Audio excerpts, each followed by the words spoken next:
Hi மக்களே. ஒரு புருஷன் பொண்டாட்டியாமா. அதில் ஹஸ்பண்டை வந்து யமன் தூக்க வரையில் அவர் இறந்து போகிறதுக்கு முன்னாடி அந்த யமன் வந்து கேட்டாராம்மா, எப்பா உன்னை நான் நீ என் கூட வரப்போகிற, உனக்கு ஏதாவது ஃபீலிங்ஸ் இருக்குதா அப்படின்னு சொல்லி கேட்டதுக்கு, இல்லை என் சம்சாரம் இருக்காங்க, என் குழந்தை குட்டியெல்லாம் விட்டுட்டு நம்ம போகிறோமே நீ நினச்சியா அப்படின்னு, இல்லை என் சம்சாரம் இருக்காங்க அவங்க பார்த்துக்குவாங்க அப்படின்னு சொல்லிட்டு வாங்க போகலாம் அப்படின்ட்டாராம்மா.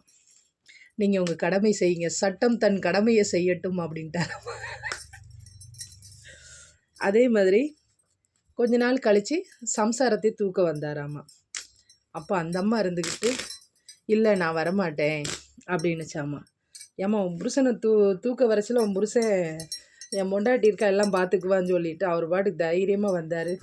நீ என்ன வரமாட்டேங்கிறிய அப்படின்னு சொன்னதுக்கு, இல்லை அவர் பொறுப்பு இல்லாமல் இருக்கார், நான் அப்படி இருக்க மாட்டேன், நான் என் பிள்ளைகளை யார்கிட்டையும் ஒருத்தட்ட ஒப்படைச்சிட்டு நானும் வந்துடுறேன் அப்படின்னு சொல்லி சொன்ன. அப்படியாம்மா சொந்தக்காரவங்க வீட்டுக்கு, அம்மா வீட்டுக்கு, பாட்டி வீட்டுக்கு எங்கெங்கெல்லாமோ கொண்டு போய் குழந்தைகளை விட்டு பார்த்தா. அப்படியாம்மா அதான் தெரியுமா, ஒரு கட்டத்தில் எல்லாரும் அவங்க சுயரூபத்தை காட்டிடுவாங்களே, அதனால் அந்த அம்மா மனசு திருப்தி அடையலையாம்மா.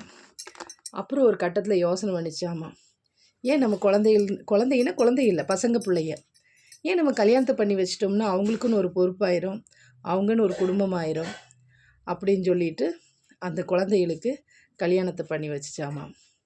அது நல்ல புருஷனாக நல்ல குடும்பமாக அமைஞ்சிருச்சாமா பையனும் பிள்ளைக்கும். அதுக்கப்புறம் யமன் இந்த அம்மா கூப்பிட்டுச்சாமா, வாயா என் கடமை முடிஞ்சி, இனிமேல் என் பிள்ளைக்கு சந்தோஷமாக இருக்கும், என் பிள்ளைக்கு நிம்மதியாக இருக்குன்னு சொல்லி நான் போய் இனிமேல் நிம்மதியாக படுப்பேன் அப்படின்னு சொல்லி அந்த அம்மா யமனை கூப்பிட்டு இந்த உமன் கிளம்புச்சாமா. தாய் வந்து செத்தாலும் பிள்ளைங்க நினப்பில் தான் இருப்பாள். ஆம்பளைகளும் இருப்பாங்க, இல்லைன்னு சொல்லலை, இருந்தாலும் அந்த தாயோட இடத்த யாராலையும் பிடிக்க முடியாது. என்ன நான் சொன்னது உண்மையா இல்லையா நீங்கள் சொல்லுங்கள்.